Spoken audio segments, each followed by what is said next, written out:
तो आपको international organisation में ये डाउट है इस क्वेश्चन में कि discuss the role of united nation in a unipolar world. ठीक है,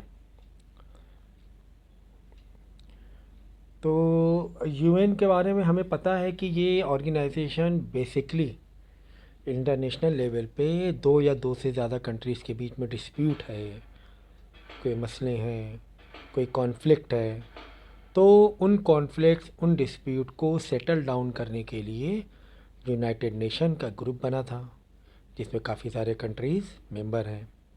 आपस में वॉर ना होने पाए, क्योंकि सेकेंड वर्ल्ड वॉर, पहले फर्स्ट वर्ल्ड वॉर हुआ था, फिर सेकेंड वर्ल्ड वॉर हुआ 1939 से 45 के बीच में, जिसमें डिस्ट्रक्शन बहुत ही हैवी लेवल पे हुआ था। काफ़ी जान और माल का नुकसान हुआ था, जिससे जिन कंट्रीज़ में हुआ वो उस देखो से अब बिज़नेस जो है, काम बिज़नेस एक दूसरे से ही कनेक्ट है, सभी का आपस में एक दूसरे से कनेक्ट है। किसी एक कंट्री में नुकसान होना दूसरे कंट्रीज़ में भी इफ़ेक्ट पड़ता है। तो इससे है ना पूरे वर्ल्ड की इकोनॉमी काफ़ी डाउन हो गई थी, और जो ह्यूमैन जो लॉस हुआ था, लाखों लोग मारे गए थे इसमें, काफ़ी बड़े लेवल पे और भी डिस्ट्रक्शन हुआ था, बड़े बड़े शहर ख़त्म हो गए थे। तो ये मेन था यूएन बनाने का रीज़न। तो discuss the role of united nation in a unipolar world. Unipolar world जहाँ पर अमेरिका एक सिंगल पावर बनकर आ गया था, तो ऐसे में यूएन का जो मेन जो हेड है वो अमेरिका ही, आपको पता है कि यूएसए के ही अंडर में चलता है।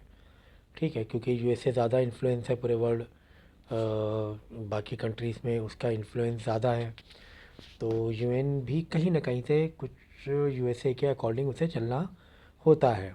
ठीक है, सो यही बोल रहे हैं कि रोल क्या रहा यूएन का यूनिपोलर वर्ल्ड में। मतलब यूनिपोलर वर्ड यूज़ किया, वर्ड यूज़ नहीं किया है, यूनिपोलर वर्ड। तो यूनिपोलर वर्ड, ये जो यूनिपोलर वर्ड यूज़ किया, क्यों यूज़ किया, इसका सेंस क्या है, ऐसे भी क्वेश्चन हो सकता था। Discuss the role of united nation in the world, लेकिन यूनिपोलर वर्ड है, तो यहाँ पे कहीं ना कहीं से हम यूएसए, अमेरिका को खींचने की कोशिश कर रहे हैं कि यूएसए इन्फ्लुएंस में जो कंट्रीज़ हैं या यूएन जो बना है उसमें यूएन कितना कंट्रीब्यूट किया यूएन ने। So first point, UN contribution to the world since 1945 is all appreciable and it appear that this world would not run a step ahead in absence of UN. तो ये साफ साफ बोला गया कि यूएन के बिना ये वर्ल्ड नहीं चल सकता है। जो भी पॉलिसीज़ हैं इंटरनेशनल लेवल की, जो भी जो वेपन्स होते हैं, जो आर्मी है, वेपन्स है, किसी कंट्री को एक्सपैंड करना होता है तो पहले यूएन से परमिशन लेनी पड़ती है, तब जाके एक्सपैंड करेगा अपनी आर्मी, अपनी वेपन्स बनाने उसे। तो उसे पूरी रिपोर्ट देनी पड़ती है उस कंट्री को यूएन के पास, ताकि यूएन के नज़र में हो कि कौन सी कंट्री कितने हथियार बना रही है, आगे चलकर दिक्कत ना हो, डिस्टर्बेंस ना हो। तो बहुत सी कंट्रीज़ पर बैन लगा हुआ है जहाँ पे सेंसिटिव कंट्रीज़ हैं। तो ऐसे नहीं कोई भी, आप कुछ कंट्रीज़ को ज़्यादा खुली छूट है। अब वही है कि ये तो ग्रुपिज़म वाली बात होगी ना। अब जैसे ईरान हुआ, इराक हुआ, अफ़गानिस्तान है, और भी दूसरे कंट्री से यहाँ पे बैन लगे हुए हैं कि आप इस तरह कितना आपको आर्मी बनानी है, कितना आपको वेपन्स बनाने हैं, एटॉमिक बम कितना बनाना है, इन पर है ना बैंड है, एक लिमिट है इन पर। The USA is only disobedient, arrogant, and miscreant member nation, while almost all other, particularly developing nation, see its मसीहा। ठीक है, तो यूएसए ही यही बताए, यूएसए ही हेड है, जबकि यूएन जो है वो न्यूट्रल है, वो किसी पर्टिकुलर कंट्री का नहीं है, लेकिन फिर भी एक इन्फ्लुएंस होता है। वो ऑफिशियली तो नहीं होता है, लेकिन होता है वो, कि यूएन जो है ना यूएसए चला रहा है, बस ये आप कह सकते हो इनडायरेक्टली। सेकंड तो वही बताया कि छोटी जो डेवलपिंग कंट्रीज़ हैं वो तो यूएसए को अपना मसीहा मानना होता है। यूएन को अगर यूएन में अच्छा पार्टिसिपेंट चाहिए, यूएन से अच्छा सपोर्ट चाहिए, तो यूएसए को लेकर चलना पड़ता है, यूएसए को मसीहा मानना पड़ता है। Second point, alternative power centre like EU, ये दूसरी जो ऑर्गेनाइजेशन है यूरोप की, ईयू, एशियन, साउथ एशियन की जो है, Asian country like China, Japan are presently in hatching stage, therefore find themselves unable to face hegemony of USA because of their conscience confined to certain mores, tradition, prejudice, stereotype. These member nations are half centered and there is a lack of direct coordination among them. तो ये जो countries हैं, China, Japan है, ये USA को मतलब definitely USA के एक एंटी हैं। ये कंट्रीज़ क्या है, यूएसए के एंटी हैं। तो इनके अपने अलग ट्रेडिशंस हैं, अपने अलग इनके ईगो हैं, ये कह सकते हो आप, ठीक है ना। तो इनको ज़्यादा सपोर्ट नहीं मिलता है यूएन से, इन कंट्रीज़ को, क्योंकि यूएन ये यूएसए के एंटी टाइप कह सकते हैं आप। These member nations are self centred, तो ये जो मेंबर है सेल्फ सेंटर्ड है। There is a lack of direct coordination among them, a feeling among people needs awakening that they are cosmopolitan and their conscience is a matured as they are known the value of humanity and duly introduced with humility with accommodate humanity for utopia ethical way of living where pains of other receive cure with altruistic and philanthropy approach of their hearts. It's a way to observe things in their divine governance. All people know but differ in their understanding democracy pursue to people a single unit of mankind. तो यहाँ पर यह बताया गया है कि कुछ जो कंट्रीज़ हैं जो ह्यूमैनिटी को समझती हैं या सेल्फ सेंटर्ड हैं, ठीक है, जिनका फिलॉन्थ्रफी अप्रोच है, फिलॉन्थ्रफी का मतलब होता है कि डोनेशन अप्रोच है, तो वो यूएसए के इतने अंडर में लेकर नहीं चलती हैं। यूएसए को अपना मसीहा नहीं मानती, आप ये कह सकते हो। अब यूएसए को मसीहा नहीं मानने का मतलब ये हुआ कि यूएन से इनको ज़्यादा सपोर्ट नहीं मिलेगा, ठीक है। It is not a hobgoblin that USA is present, third point देखो, it is not hobgoblin that USA is present as hegemon with structural military and soft power, ठीक है। तो जैसे लिखा इट इज़ नॉट हॉबगॉब्लिन मतलब एक डर, तो ये बताए कि ये डर नहीं है इस चीज़ का कि जो एक जो नो सस्पिशियस शक वाला एक होता है ना डर, शक के अंडर में हमें शक है कि हम पर हमला ना कर दे, यूएसए कहीं अटैक ना कर दे, यूएसए हमारी कंट्री में अपना रूल ना कर ले, क्योंकि यूएसए के पास तो एज हेगमोन, हेगमोन मतलब जो सुप्रीम पावर होता है, क्योंकि यूएसए के पास सुप्रीम पावर है, मिलिट्री है, सारी चीज़ें हैं उसके पास, तो ये अब डर नहीं है इस चीज़ का, क्योंकि यूएन भी काम कर रहा है इस पर, ठीक है ना। तो यूएन होने से कम इस चीज़ का डर नहीं रहेगा, यूएन के होने से इस चीज़ का कम से कम डर नहीं रहेगा कि कोई एक सुपर पावर कंट्री, क्योंकि यूनिपोलर हो गया ना, सुपर पावर कंट्री किसी दूसरे छोटे कंट्रीज़ पर क्या कर ले, उस पर अपना रूल कर ले या अटैक कर दे, क्योंकि यूएन का हम कंट्रीब्यूशन की बात कर रहे हैं, ठीक है। तो कम से कम इतना एक सिक्योरिटी रहने वाली है। Two more countries France and Britain are have already been tested the fruit outcome of hegemony, क्योंकि ऑलरेडी फ्रांस और ब्रिटेन जब सुपर पावर थे तो उन्होंने उसका मज़ा चख लिया कि क्या हासिल हुआ, ठीक है ना। वॉर हुई बड़ी बड़ी और उल्टा नुकसान हुआ, माना कि जीते अगर सेकेंड वर्ल्ड वॉर की बात करें, लेकिन क्या फ़ायदा इसी जीत से जहाँ पे खुद का भी नुकसान हो गया है ना, क्योंकि लड़ाई में दोनों का ही नुकसान होता है, जीते कोई भी लेकिन नुकसान दोनों का ही होता है।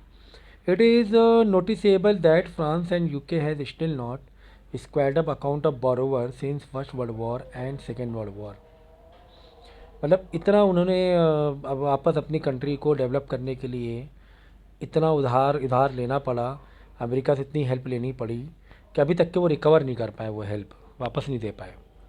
सो ग्रेट डिप्रेशन ऑफ 1930 जब फर्स्ट वर्ल्ड वॉर के बाद वर्ल्ड में इकोनॉमिक में डिप्रेशन आया था, पूरी इकोनॉमी डूब गई थी, सबके काम धंधे बेरोज़गारी फैल गई थी, लोगों का काम नहीं था, खाने को पैसे नहीं थे, भुखमरी थी, तो उसको बोलते हैं ग्रेट डिप्रेशन।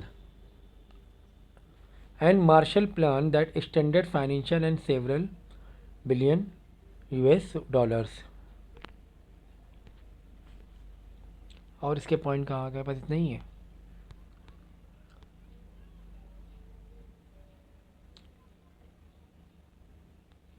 तो कुल मिला के यूएन का अगर हम कंट्रीब्यूशन देखें तो यही कंट्रीब्यूशन रहा है कि डेवलपिंग कंट्रीज़ को इसने हेल्प किया है, लेकिन यूनिपोलर के अंडर में, यूएसए के अंडर में। यूएसए ने जिसको चाहा या उसका जिसको सपोर्ट रहा है तो उसको बहुत आगे बढ़ाया है। ठीक है। तो इसके अलावा यूएन में अफ्रीकन कंट्रीज़ जो हैं डेवलपिंग और अंडर डेवलप कंट्रीज़ हैं, मोस्टली अफ्रीका में अंडर डेवलप कंट्रीज़ हैं, काफ़ी गरीब कंट्रीज़ हैं, वहाँ पे इन्होंने काफ़ी सपोर्ट किया है एजुकेशन में, मेडिकल में। ठीक है। तो इस तरीके, तो इसका जो आंसर देना है वो यूएसए को के पॉइंट ऑफ व्यू से ही इसका आंसर देना है कि यूएसए के पावर में रहकर यूएन ने कंट्रीज़, डेवलपिंग कंट्रीज़ या अंडर डेवलप कंट्रीज़ में ये किया है, सपोर्ट किया है, कोऑपरेट किया है, डेवलप किया है, लेकिन अंडर यूएसए इम्पैक्ट या यूएसए इन्फ्लुएंस। तो ये आंसर का इस तरीके से जवाब देना है। उसके बाद देखो अगला क्वेश्चन आपका है, critically evaluate the difficulties involve in implementing the suggested reform to reconstruct the UN. कि यूएन को दोबारा रिकन्स्ट्रक्शन करने के लिए, दोबारा फिर से नए तरीके से ऑर्गेनाइजेशन और मजबूत बनाने के लिए, और मजबूत रिफॉर्म करना मतलब कि दोबारा से बनाना, नए पॉलिसीज़, नए मेंबर, और भी जो सिस्टम है अंदर का अच्छा, जिससे कि और वर्ल्ड लेवल पर, इंटरनेशनल लेवल पे लोगों को हेल्प हो जाए। तो क्या डिफ़िकल्टीज हुई कि इम्प्लीमेंट होने में क्या दिक्कत हुई। तो पहले तो बताना पड़ेगा सजेस्टेड क्या था, कहाँ पर हम चाह रहे थे कि रिफ़ॉर्म हो, यूएन में जो कमियाँ, कहाँ पे कमियाँ थी, कहाँ पे उन कमी को दूर की जाए, पहले तो वो पता होना चाहिए। उसके बाद उस कमी को दूर करने में डिफ़िकल्टी क्या आ रही थी, फिर हम लोग उसका जवाब देंगे। तो सजेस्टेड रिफ़ॉर्म क्या है आंसर में, देखो क्या रिफ़ॉर्म करने थे, क्या चेंजेस करने थे, यूएन में क्या चेंजेस होने चाहिए। तो ये चेंजेस होने चाहिए, number of membership to UNSC should be increase. कि पहले तो बहुत ही कम कंट्रीज से बन के यूएन ऑर्गेनाइजेशन बना था, फिर धीरे धीरे कंट्री मेंबरशिप बढ़ती गई।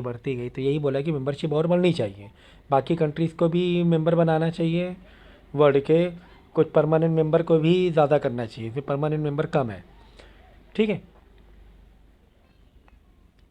इसके बाद देखो third world countries including India, Japan, Germany, Brazil, जो ये साइड कंट्रीज़ हैं, और मतलब कुछ ऐसे कंट्रीज जो डेवलपिंग स्टेज पर हैं, it is out to make permanent and non permanent member to UNSC. UN के इनको परमानेंट या फिर नॉन परमानेंट मेंबर बनाना चाहिए। ठीक है। Veto presently conferred with permanent member to be withdrawn. तो वीटो जो पावर है जो परमानेंट मेंबर के पास है, उनको विड्रॉ करना चाहिए। वीटो पावर मतलब ये होता है कि किसी एक ने, जो भी 5 परमानेंट मेंबर हैं यूएन के, उनके पास वीटो पावर है। तो वीटो पावर का मतलब क्या हुआ, वीटो पावर का मतलब बताइए। वीटो पावर का मतलब होता है कि किसी एक ने भी वोटिंग में, किसी एक ने भी वोट कर दिया, अगेंस्ट वोट कर दिया, तो वो जो ये आया है, लाइक जो भी डिसीज़न वोटिंग के लिए आया हुआ है, वो क्या हो जाएगा,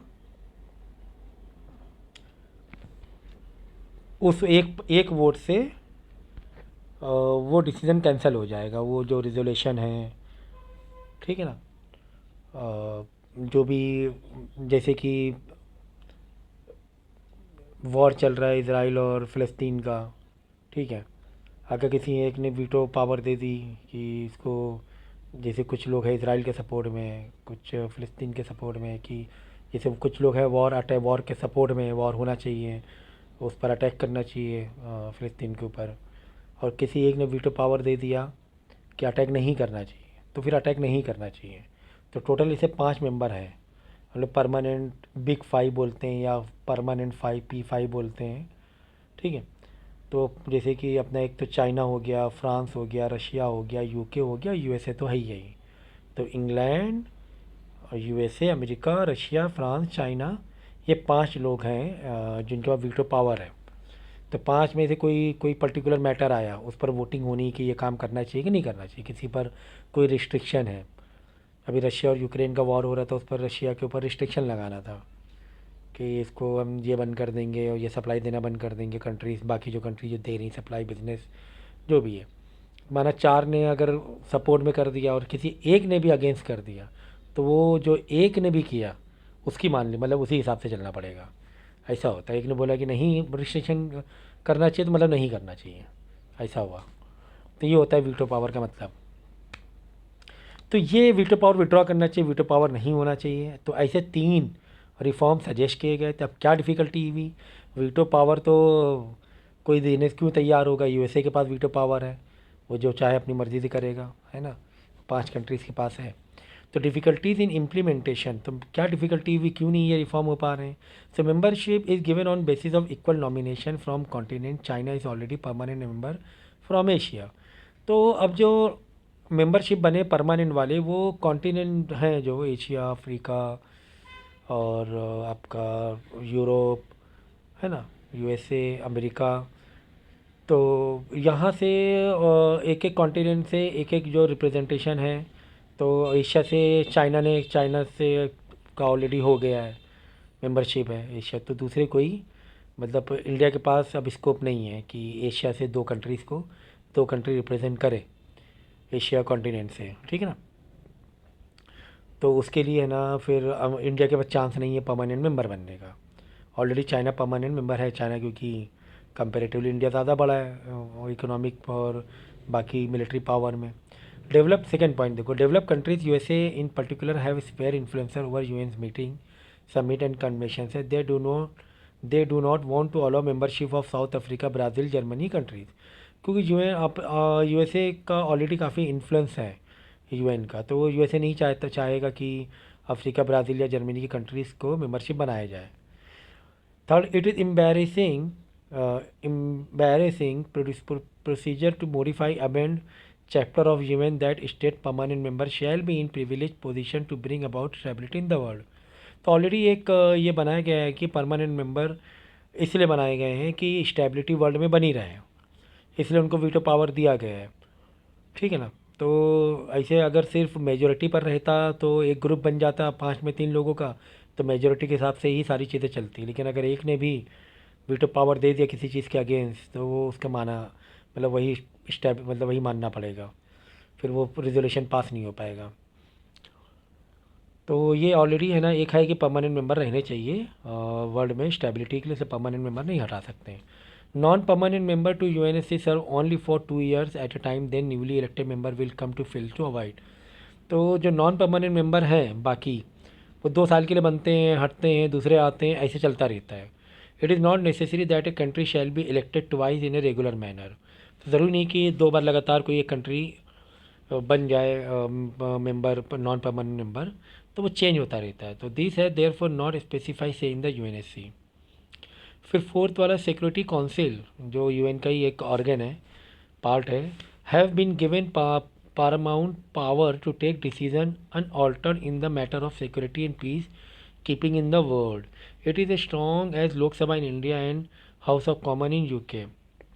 तो यही बताया गया कि सिक्योरिटी काउंसिल में ऑलरेडी कुछ पावर दिए गए हैं कि उसमें जो भी मेंशनड है उसको चेंज नहीं किया जा सकता है, क्योंकि वर्ल्ड में इंटरनेशनल लेवल पे पीस और सिक्योरिटी के पॉइंट ऑफ व्यू से तो उसको चेंज नहीं कर सकते। इसीलिए वो जो रिफॉर्म है वो हर कोई परमानेंट मेंबर बन जाएगा तो मकसद हल नहीं होगा। हर बड़ा कंट्री परमानेंट मेंबर बन गया तो भी मकसद हल नहीं होगा, फिर और अनस्टेबिलिटी आएगी। कोई बोलेगा, मतलब कोई डिसीज़न लेना है, अगर एक भी वीटो पावर चला गया अगेंस्ट तो वो हो नहीं पाएगा डिसीज़न, अगर बहुत ज़्यादा कंट्रीज़ बन जाएंगी परमानेंट मेंबर वीटो पावर के अंडर में आएंगी तो। नेक्स्ट है, USA is a typical member to UNSC Almost all other members are owed to USA since First World War. Hence, they have no say to rebuttal to what pleas raised by USA. She has all command over WTO, World Bank, IMF, Lock Technology. She can develop a coalition of willings comprising many 40 countries. Attack Iraq in her fancy and temptation to invested oil wells there. She even did not deem it to fit ask first to mandate from UN, and 40 countries unconditionally supported her. They all suffered loss to economy by sharing the cost of war with USA. Whether this consciousness does not show a money lender's fear of influence over his her borrowers.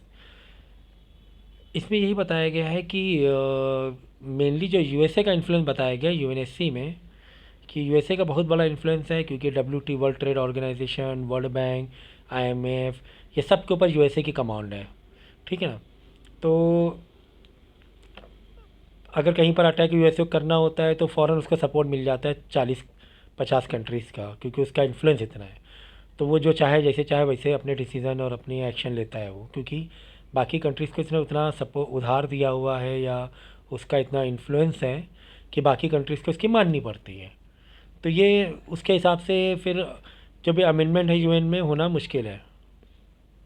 In case veto is withdrawn, developing countries still off to them और existed in subservient like find more problem up to them. The permanent member would become arbitrary and start persecuting so-called LDCs or third world countries. People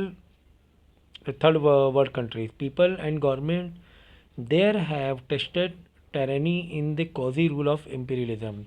They are therefore shrewd and finding no bridle from UN side. They might again shift to practice upon colonial system. All members countries want to resolve bandwagon policy to deal USA and all over for countries. Nobody is Gandhi like unique individual in the world politics to become a bearer to these state countries. तो यही बताया गया है इस fifth वाले point में कि अगर ये निकाल भी लें, देखो बैंड वैगन पॉलिसी के बारे में आपको मालूम होना चाहिए ये क्या होता है।